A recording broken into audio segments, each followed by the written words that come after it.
I mean, if you take a quick example of what's happening today, we've got a hurricane in Hawaii. That normally triggers one of the largest single migrations of data in human history from Hawaii back to the mainland. You've had the Red Sea cables cut this week. This is all happening this week. And so that means Microsoft and Zoom and all the others have gone dark in most of East Africa and most of the Middle East because the cable fibers were cut. You have the ongoing conflict in Thailand and Cambodia, which by all accounts was triggered by a cyber attack.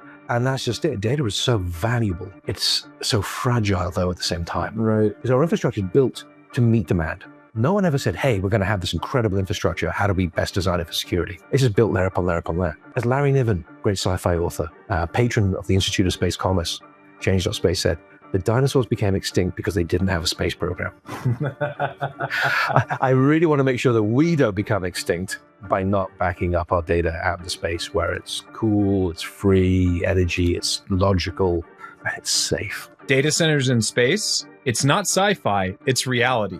Today on the Mining Pod, brought to you by CleanSpark, we have Christopher Stott of Lonestar Data Holdings, a company that is putting computer storage on the moon and in orbit.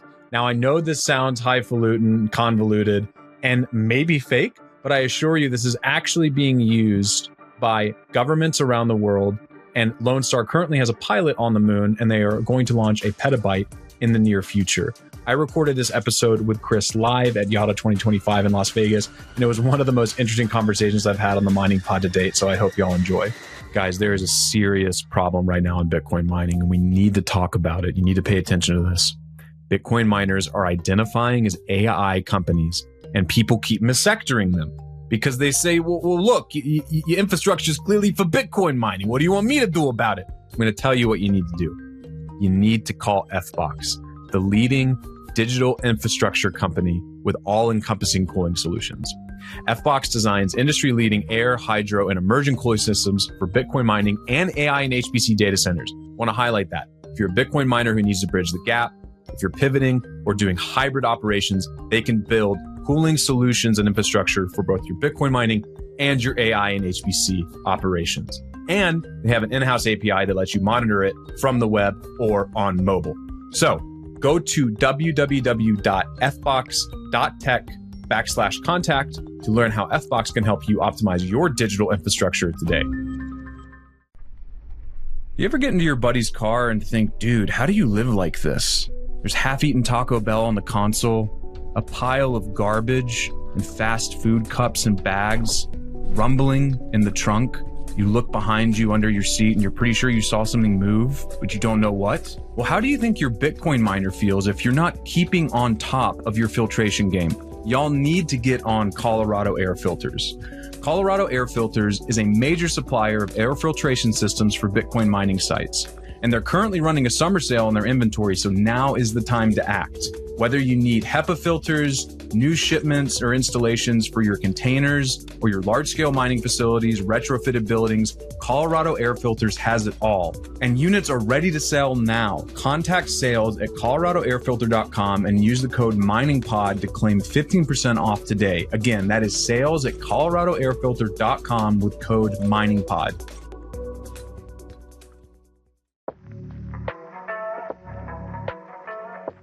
Hey, Will here with Blockspace Media. Did you know that we have individual feeds for all our shows? If you're watching the Mining Pod, Bitcoin Season 2, or the Court Show, be sure to check out the individual feeds. You can find them on your podcast player of choice, whether that be Spotify, Apple, YouTube, etc. Just type in Blockspace Media and you'll find all our shows pop up, or just type in the individual show name like the Mining Pod or Bitcoin Season 2. Be sure to hit that subscribe and give us a 5-star rating so we can continue to bring you the best content in Bitcoin.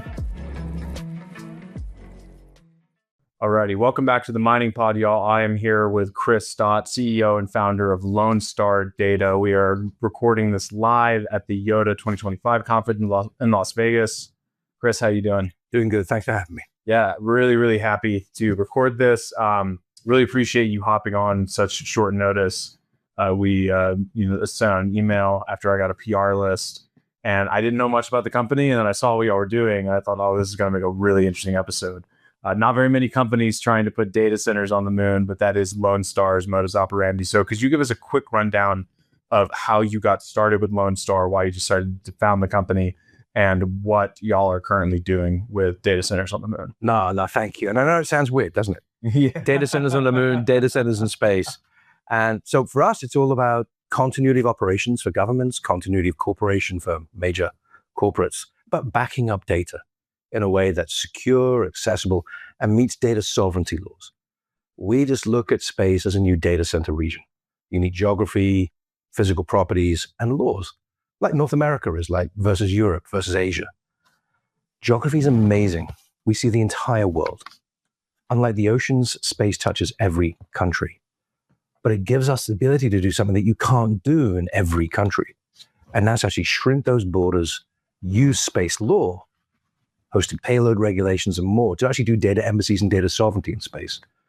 And the physical properties are tremendous. We use solar energy.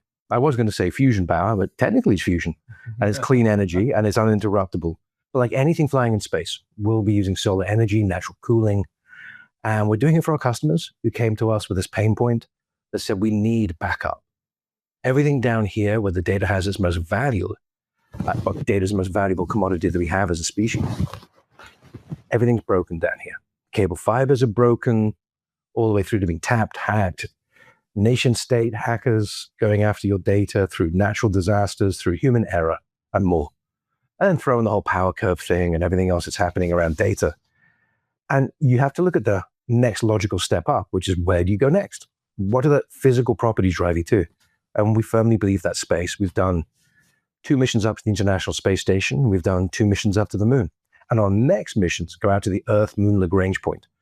Beautiful place of gravitational equilibrium in between the Earth and the moon, which allows us to do all of our work in a great way. Apologies, I'm making some notes here. Okay, so a few terms I want to just identify really quickly. When you say sovereign data, Yeah. Can you define that? Oh, for sure. everyone? Right now, when you generate data, if you're a government, a regulated entity especially, your data has a passport. Your data can't legally leave your own country. You can't store your data overseas. So it's this concept of sovereignty in data. It's all about jurisdiction. It's about taxation. It's about courts having access to what they need to have access to. And it's about regulation. This is sovereign data. So your data here, say your data in the United States stays in America. Your data in Canada stays in Canada. Staying in Great Britain, the same in Europe. You know, you've done GDPR when every time you clicked on a website. Right.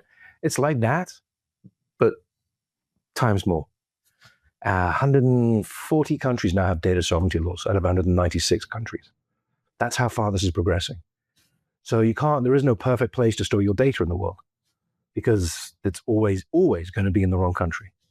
So the idea is that this gives you it gives you a data storage option that is not tethered to any jurisdiction. Yeah, actually, and that's what the clients want. Almost, you're actually tethered to, but the great thing is in space, with space law, you take your jurisdiction with you. So you can actually have a spacecraft with a whole bunch of data embassies, a whole bunch of storage on board, a whole bunch of hosted payloads. And each one belongs legally to a different nation, is licensed by that nation. And so most of your clients are they nation states? Yeah, nation states and their corporates. And they're looking in corporations. They're specifically looking for redundancy for their data. Yeah. So what you provide is backup. So it's okay. Yeah. So it's like an interstellar thumb drive, basically. Yes. Thank you. I like that. That's a really good one. I like it. Actually, I'll use that if I can. That's actually we absolutely can. Yeah, that's exactly what we're doing. Okay. So what gave you this idea? Like, why did you decide to start this company? Well, all of us in the company have been working in data and space. We have a great team of people, from the former head of data centers at Google to the former head of global business at Virgin Orbit to the former head of satellite financing at Morgan Stanley. We have an incredible team of executives. But it was the customers. They came and said, look, we have this problem. We don't know where to put our data on the planet. We're hitting all of these jurisdictional problems, legal problems, losing data to hacking and accidents. Help us find a solution. So we started looking at space. I mean, we looked at underwater data centers. Terrible idea. I think, thankfully, they've stopped doing that. I think all you have to do is talk to an oceanographer. Why is that a terrible? Oh, no, but the idea of putting a heat source in a cold ocean current just accelerates climate change and kills fish stocks and everything else. We've been tapping cable fiber under the water since 1953, Operation Ivy Bells. And the cost and complexity of doing things down there under pressure is even exponentially more costly than doing things in space. Okay, that's interesting. I'm going to earmark that because I want to get into some of those complexities later, but continue. Yeah, sure. Absolutely. What you were saying. Yeah, and so we looked at everything, and we couldn't find, deserts, jungles, under mountains, in mountains. Anywhere you went, the infrastructure was vulnerable to hacking, to natural disaster, human error. But by putting it out in space on a completely independent network, we don't touch any cable fiber. We work directly through satellite links with our providers on the ground. It makes it a private layer of infrastructure, super secure. And plus, we're at space, where actually it's really quite benign compared to everything else happening down here. Yeah. Benign in the sense that you don't have to worry about too many things destroying your equipment. Yeah, physically. Exactly. Yeah. So that leads me to another question. I just want to get a few definitions and kind of operational things out of the way, and then I want to get into like how you actually get something like a data center up into lunar orbit. But you mentioned natural cooling. Yes. And by that, do you mean you don't have to worry about cooling when you're out in the vacuum of space because the heat just immediately dissipates? Well, yeah, almost. I'm very close. Very good. We actually use radiative cooling. So we've always had this problem in space. We've always been very careful with radiation and electronics and the heat in space. So the three largest costs of running a data center on the ground is the cost to power the data center, the cost to cool it, and the cost to communicate with it. But when we go to space, we take the data center with us. A satellite is a data center in essence. You've got your power, cooling, and thermal, antennas, solar panels, batteries, and then we use radiative cooling. We actually take the heat from anything generated in space using radiators and just push it right out into deep space. 0.2 Kelvin. Okay. And we've been doing it for 60 years. So have you ever seen the picture of the space station? Yeah. There's two massive solar panels, power, and then you've got all the comms and antennas all over it. Communications. And then right in the middle of it all, you've got these little sort of foldy hexagonal things. And those are the radiators. When the space shuttle flew, the shuttle bay doors had to open up as it got to orbit to get the heat out from the shuttle because we humans and electronics create a lot of heat. You're in sunshine 24 hours a day where we're going to be at the Earth-Moon Lagrange point. So one part of our spacecraft is in positive 250 degrees Celsius 24 hours a day. And the part that's not facing the sun is at minus 200 degrees Celsius, 24 hours a day. But in space, that's normal. We're used to doing that. Okay. Yeah. So it's much more efficient. Way more efficient. Being able to cool. Yeah, and no OpEx. Yeah. So it's fascinating. So there's not just us. We're doing storage. There's amazing companies like StarCloud and the others like Relativity who are actually putting data centers up in low Earth orbit. When you say there's no OpEx, you mean because of the solar power? Yeah. Yeah.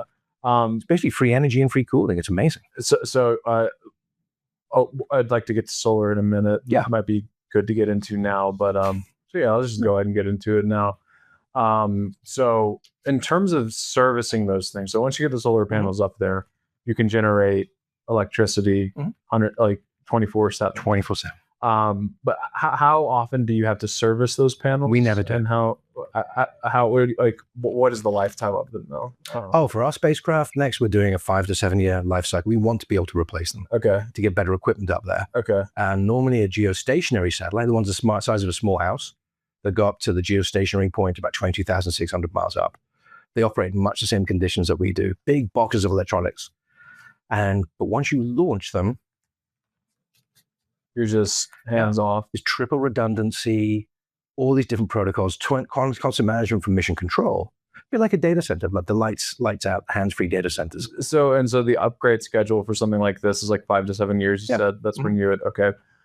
So let's get into actually the logistics of getting something like this up. So, Sure. As I understand, there's an article in Reuters in January of this year. Mentioned y'all are using SpaceX. You were going to put something up in February. Yeah, we did. And so can you tell us about that pilot launch? Yeah, this is our second one, which is great. So this is your second one. Yeah, second one up to the moon. In February last year, we did the first one. We flew to the moon with a NASA CLPS provider, Commercial Lunar Payload Services. They love the acronyms in space, called Intuitive Machines. And we did 2 flights with them just for our test programs. And the first one went up in February 24, and the second one went up in February 25. First one was a software defined. Always check the software. But, and I'm going to get down a rabbit hole, but since 1995, almost every failure in space has been software related. How do you mean? So when a rocket failed at launch, they always trace back to an open valve that got stuck because the software told it to stay open. Or you've had a satellite fail to deploy a solar panel, you've had it fail to deploy an antenna or turn itself off. It has always come back to a problem with the software. So test the software first. We did 2 tests of the space station in 21 and 22, software-defined data center. We blockchained, ran a cryptocurrency, which is awesome. And then we actually ran an LLM, plus a ton of disaster recovery stuff. Flash forward to February 24, we did a version of the software-defined data center on Intuitive Machines' Lunar lander. Odysseus was the first one to go up. This is the first American return to the moon since Apollo 17. We transmitted documents on the way up as it flew to the moon, and then after it landed, we also transmitted our documents backwards and forwards. A test of disaster recovery, send and receive, and all sorts of checksum stuff. And then this last February, same thing. So the lunar lander, Odysseus, flies on a Falcon 9 rocket. So the space industry is wonderful. It's changed a lot. It is, you have to have the money to pay for it, but you can buy a rocket. You can buy, you can lease the service. We bought a ride with Intuitive Machines like a FedEx to the moon. Right. And so, a lot of regulation in space. Tons of regulation. Because you're entering the domain of superpowers, nation states, liability and registration. But that helps us when we do the data embassies. And right. It probably adds up on the SG&A front when you are. Oh my gosh, yeah. But so worth it, right? It's actually a very cool thing. So that's kind of interesting. It doubles as a kind of business development thing, though, in a way, because you can make some of those connections. Yeah. So this thing is launching up on the SpaceX rocket. How does it actually get installed on the moon? Like, how is that? Oh, so what we did was we actually stayed attached to the lunar lander on these first 2 test flights. Okay. So we drew our power and our communications from the lunar lander itself. So the data center is in the lunar lander. It was stuck on the side. Okay. Yeah. All right. And how big roughly are we talking about? Oh, this last test, we tested hardware, software, had an inboard radiation sensor for one of our customers, SkyCorp, who helped us build this. Okay. Kilogram? A kilogram? And we had 8 terabytes. A kilogram. Okay. And we had 8 terabytes of storage on board. Okay. And then we had a PolarFire FPGA chip running on RISC-V. Okay. Yeah. All right. Interesting. Yeah. So 8 terabytes, it doesn't, like in 1 kilogram, it doesn't sound like a lot, but in terms of if you're trying to back up sensitive data. This is just a test. Right. I'll just test out the equipment, test out the software. Still 10 times more storage than NASA has flown in its entirety. Right. But the next one that goes up, we have a petabyte heading up next year to low Earth orbit. Okay. Doing that as a hosted payload with a company called Sidus. We're building that with us. And then we take up in by 24 months after that flies, we're up with a 15 petabyte system. Is that going to be low Earth orbit as well? No, that's going straight up to the Earth Moon Lagrange point. Is it straight up to, the Earth Moon Lagrange. It's a beautiful place in between the Earth and the Moon, where the Earth, sun, and the Moon, all the gravity kind of pulls around. It's like a little whirlpool. Okay. You can put something there and it stays there. Wow, really? 300,000 kilometers away. Wow. So really cool. Would it be more ideal to situate these data centers in that point in low Earth orbit or on the moon? Like, what's easier in terms for us? Yeah, eventually we want to go back to the moon. Back when everyone's ready to go land there and with bigger landers and everything else, which is all happening.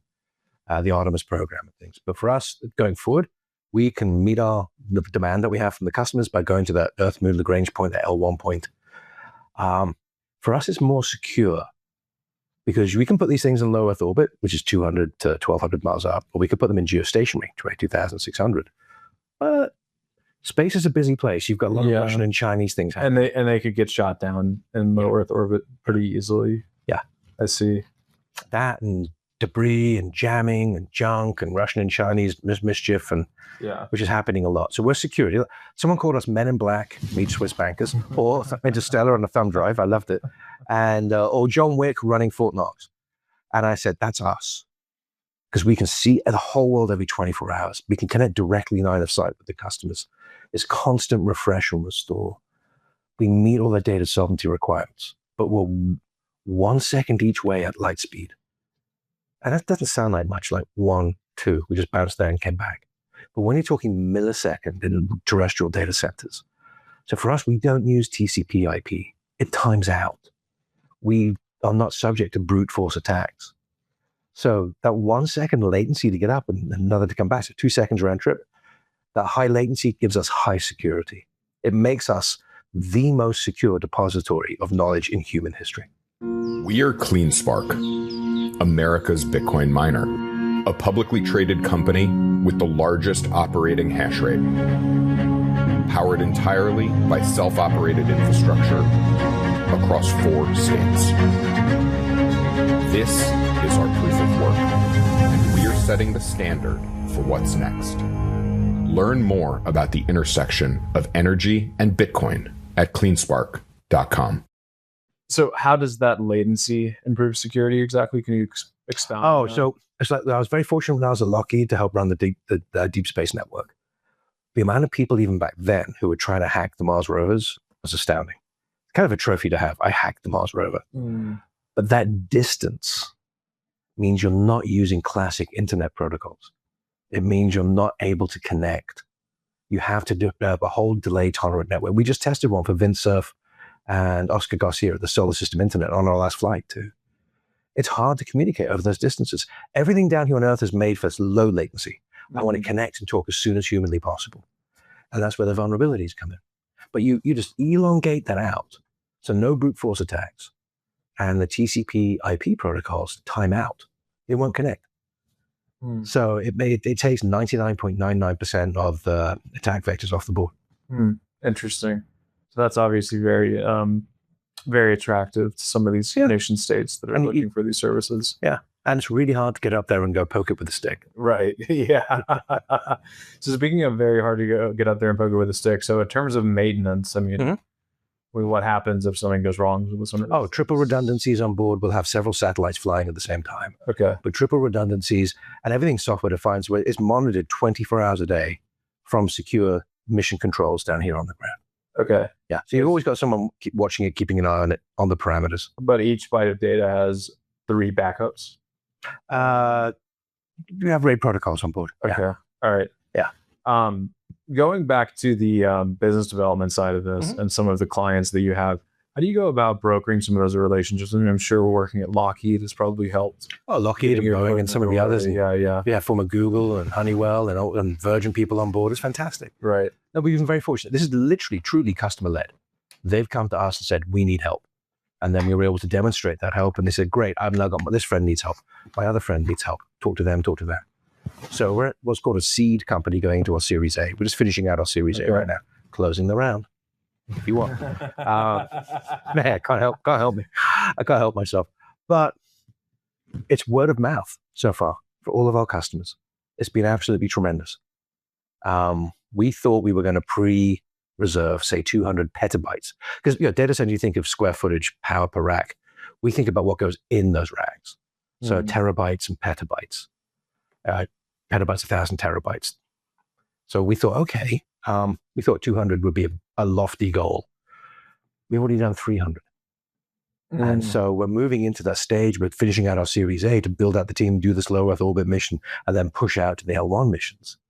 And to actually just meet that demand that we're seeing. So you're selling the subscriptions and basically blocks of bytes, more or less. How do clients manage the data that they access or upload? It's their data. They encrypt it. Is there like the front end for them? Is there like something that y'all build up for them? Oh, we build out with our partners for that as well. Yeah. Okay. That makes sense. I mean, if you take a quick example of what's happening today, we've got a hurricane in Hawaii. That normally triggers one of the largest single migrations of data in human history from Hawaii back to the mainland.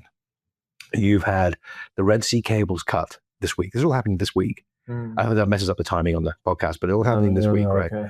And so that means Microsoft and Zoom and all the others have gone dark in most of East Africa and most of the Middle East because the cable fibers were cut. You have the ongoing conflict in Thailand and Cambodia, which by all accounts, public domain, was triggered by a cyber attack that emanated from Cambodia into Thailand. Corrupted the data in the Ministry of Labor. Incredible. Thailand's got an incredible infrastructure. They're really good people. And that's just it. Data is so valuable. It's so fragile, though, at the same time. Right. And the more of our human societies run on it, we just need a backup. I always often talk about the Library of Alexandria. Right. A data loss so bad 2,000 years ago that we still talk about it today. Yeah. And we still teach it in our schools. Generations of knowledge loss. Imagine if that happened today. Yeah. And that was what caused by Julius Caesar's troops in the Roman Civil War. any conflicts going on right now. Yeah. We've had a couple of cyber weapons of mass destruction get loose, not pettier. Fantastic book by Nicole Perlroth. This is how they tell me the world ends. Read that book with the lights on and your favorite tipple and do it in broad daylight because it's a terrifying book about how fragile a lot of the infrastructure that we have down here is. Because our infrastructure is built to meet demand. No one ever said, hey, we're going to have this incredible infrastructure. How do we best design it for security? It's just built layer upon layer upon layer. What we're doing is one of the first times, thanks to our customers and our partners, to say, okay, as evolved tool using apes, how are we going to step ahead of the problem here?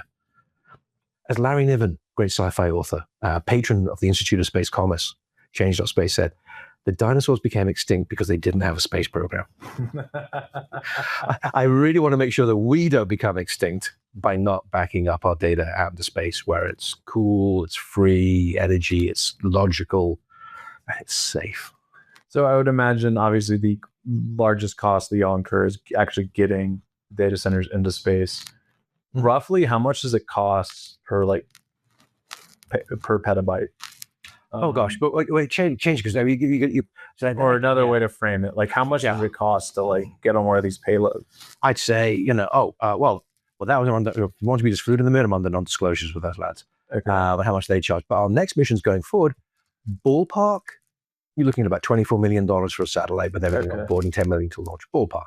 Okay. But then Moore's law's kicking into the storage devices, so you actually get better marginal costs because you can double capacity every time you fly. Yeah. So you control. I mean, look at me. I'm becoming my CFO Carol will be amazed. Hi, Carol.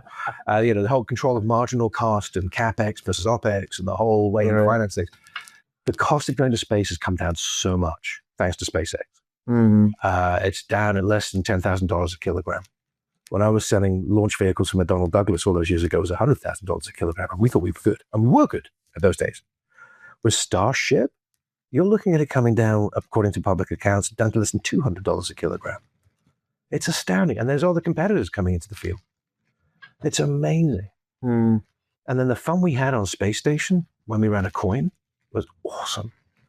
And, we do some edge processing where we are too. There's others down in low Earth orbit, StarCloud, doing amazing things with AI training and inference for much the same reasons, free power, free cooling, but then millisecond latency, amazing stuff there.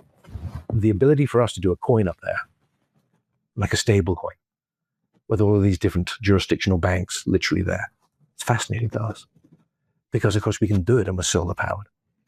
We can do it and we're naturally cooled. We can do it without any damage to the environment here. So you mentioned that you mined a coin on one of yours. So can you explain? Yeah, we actually took the software out. We were working with a digital artist out of Denmark. There was an incredible foundation that supported her to do this. And they wanted to run a coin. Now, because we're on the International Space Station, and it's an international governmental facility with NASA and the others, we were told, and they were a bit freaked out by crypto mining, and we were told you can't do it for what they call no pennywary gain. You can't create a coin. And we said, okay, we'll just create it for shits and giggles. So we did. Hope it's okay to say that. So you created a token or a coin. Yeah. What was it called? Oh, I knew you'd ask me. I knew you'd ask me. It was. I mean, we still have it. You can still get it, and because we blockchained everything. I think it was a universe coin. Okay. And we did it as a way of experimentation because we did it on the space station. So what do you mean when you say you did it on the space station? You launched it? Like, what do you? Yeah. So what we did. It was really cool. We actually set up a software-defined data center we created with Canonical, who do Ubuntu. Mark Shuttleworth's company. They were amazing to work with. We took a kernel for an entire terrestrial data center, trimmed down the kernel to whatever we needed, down to 173 megabytes, transmitted it via satellite antennas on the ground up to TDRS tracking data relay satellite system and back down to the space station. It was a 100,000-mile round trip. And we loaded it onto, there was a 3D printer company up there called Made in Space, now called Redwire. Mm. And we actually partitioned it with their permissions, partitioned a drive on their 3D printer. It was running on Windows 10. And inside that, we opened up a Docker, partitioned Docker, and then opened up the kernel of the data center in there, and we're running a full data center. And inside we did disaster recovery, we blockchained everything, we did an adversarial art network, and we tied that to the coin as well. So these images, each one was tied to a unique image that NASA on the public domain stuff from Hubble, and we did that with them. It was really fascinating to do because we learned so much. Right. I mean, Cecile Wagner-Falkenstrom was the name of the award-winning digital artist who put this together on the coin side and on the LLM. So what was the artistic side of it? Like what? She actually uses she has coders instead of paintbrushes, Okay. and so she actually creates digital artworks. And so her idea was to actually create the coin, use these kernels on the LLM to create the sort of focal, like a core diamond of the algorithm up on the space station, and then send that down here to a huge library of images, and to create each one an individual image of everything from the Hubble Space Telescope that had ever been done. All to do with the time it was created on the space station with the atomic clocks, all the way down here to do this incredible one of a kind, never to be seen ever again in the universe image. Interesting. And so that was this is the data center you were talking about on the International Space Station. We ran it twice, December 21 and April 22. Okay. So what you mentioned future projects, and I was asking you about the cost for one of these. What are some of the future data centers that you're hoping to launch? Yeah, so we did 5 years. So like, what are you thinking? So 5 years Or out, maybe a few years, and then further. that's out. okay. It's totally cool. So like next year, this time next year, we should be ready. We should be down at the Cape Canaveral. We should be down there, like not biting on nails, but we should be professionally satisfied. You're a little always on edge and nervous because you never know. Putting up about a petabyte next year. Okay. Into low Earth orbit for another test. Right. And then a whole bunch of security protocols on that one. And then about 12 to 14 months after that, about 24 months from nearby today, we'll have our first big 15 petabyte burn. Okay. So that's like the big. Yeah. That'll be 840 kilograms. Okay. Size of a Mini Cooper. Okay. And I have 2 kilowatts of power on board. Big solar panels come out, a massive big antenna that unfurls, about a 3 to 5 meter antenna that comes out. Okay. And that goes up on a secondary payload. We got jocks, you got to have it. Secondary payload, the load that pays, it's a payload. We'll go underneath a big geostationary satellite and we'll fly up on a SpaceX up to, or Ariane, we don't know yet, we're trying to figure that out, up to geostationary transfer orbit, 36,000 miles away. It'll pop off like something from a Bond movie and ignite electric thrusters, and off it goes up to the Earth Moon Lagrange point. The antennas unfurl, the solar panels fold out like wings, starts generating power, and these beautiful ion engines just light up and off it goes. So you were mentioning kind of waiting on pins and needles at the launch. Yeah. Do you have to take out insurance? Oh, yes. Oh, my gosh. Yeah, it is. Everything's insured. Okay. Space insurance is about 60% of the life cycle cost in space. That's crazy. Lloyd's of London, Marsh, Aon, Willis. So you guys. Those are the guys who write checks for this kind of stuff. Yeah. That's interesting because I was wondering about that because, accidents do happen and these things do blow up. Rarely though, but yes. Yeah, rarely. Rarely. Usually when they're testing something, right? Like when they're testing like reusable boosters. Yeah. You have people, kind of laughing. So like, look at how dumb it is this blew up. He's like trying something that most people can't do. Thank you very much. I know, right? NASA hasn't been able to do it, and SpaceX is the first one to do it. So I don't know. Does it come without a few bumps and bruises along the way? No, and hats off to the team at SpaceX. Hats off to Elon Musk and Gwen Shotwell and their teams, because they have done something that no one else thought was possible. They had a lot of derision when they started out. Yeah. And that was a deeply ashamed and appalling of my colleagues for that. Yeah. Because SpaceX, we wouldn't be anywhere without them. I always say to people, you got to look at this. I mean, people go on around complete sidebar. Yeah, go for it. But people go on this whole thing about billionaires in space. And I'm like, hey, you communists, behave yourself. It's their money. They earned it. They got to do what they want with it, right? They're creating all these jobs. 100% of the money spent in space isn't. It's spent down here. It fuels our economies. But also, you've got two of the wealthiest human beings in human history, both of whom have dedicated their lives to improving our lives and making life better down here on Earth. Elon, according to his biographies, since the age of 4 or 5, when he read that book from Von Braun, and realized that we can't all be on this one planet, we've got to spread the risk and get out to Mars. And then Jeff Bezos, at his valedictorian high school speech in Miami, where he grew up, people give him crap about leaving Seattle. Oh, I'm like, hang on a minute, he grew up in Miami, he's going home. Let him have some sunshine. He deserves it. And talking at his valedictorian speech, talking about forming a company that would give him enough money, I'm paraphrasing, to go do what he's doing with Blue Origin. take all the heavy industry off the Earth, as Larry Niven wrote about, a step farther out, and move it off out of our atmosphere. And he's right. It's Dickensian that we pollute our own life support system down here and put it into space where you've got free energy and free resources. Oh my gosh. I mean, they're not using their money on other things. They're doing really good things. I mean, Elon sleeps under his desk and people give him shit. I'm like, what the hell? I mean, we've got electric cars, Starlink, tunnels, hyperloops, boring companies, Neuralinks, SpaceX. Oh my gosh. I don't know. I'm not one of these people. I look at that and see all the people who constantly neg all of these people. Like Teddy Roosevelt said, better to be, no victory and defeat, but better to be in the ring and trying. And both of those gentlemen are trying. And I'm like, hats off to them. They're in the ring. They're in the ring. Yeah. So for Lonestar, and this is maybe a good question to wrap up with, you see this company as part of this movement to try to get things interstellar, get it off planet, get it in orbit so that we can have backups and start making that move into kind of to become an intergalactic species. Always. Oh, there's two things that the human race is going to take with it. Well, there's always going to take, everywhere the human race goes, it'll take data wherever it goes. Data is now with us. It's always has been since the first fire, since the first voice, the first written word, all that exponential curve all the way up. And the data that we're creating today, it'll always go with us. I was going to say lawyers and contracts and money probably too, but always data. No, absolutely. No, we have to do better. We can do better. It's a high-tech industry and data needs a high-tech solution. And using space is just faster, cheaper, less environmental damage.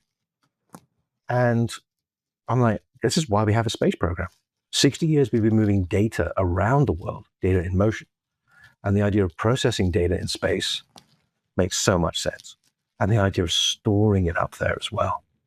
All it is we tether into a terrestrial marketplace, premium, capacity constrained, mission critical data to start with. Eventually we will go back to the moon. We'll get down to those lava tubes and have some fun and do some really big facilities. Oh my gosh, yeah, absolutely. But we're doing something that the dinosaurs never did. Thanks to the space program, we're able to achieve this. Like fire is a tool. It cooks our meals or burns our fingers. AI is a tool. It can help us or hurt us. And a rocket engine is only a tool that we've invented 60 years ago that we can use to help us or hurt us with an ICBM or help us in moving our civilization out. Satellite communications has been helping us, remote sensing by satellites, commercial ones have been helping us. Now data centers. It is wonderful. Arthur Clarke would be so proud. One day I want a monolith in Tycho Crater that is just purely a data center. That's all I want. I think it'd be so cool to do that. But especially, because we're transient in this lifetime, right? I mean, the one thing about the space program is, and everyone who works in it, the idea is to move the needle forward for the entire human race. A good day or a bad day, move it forward. World is full of wolves. Sheepdogs are rare. Be a sheepdog. It's hard as shit to do, but so rewarding. Protect the flock, always. Be a sheepdog. I like that. That's a good one to close on. Chris, where can people find out more about Lonestar? Oh, thank you. LonestarLunar.com. Or just Google who are the crazy people putting data centers on the moon, and we come right up. Chris, thank you very much. That was really That was really cool. Thank you. Thanks. Enjoy the conference. Thank you.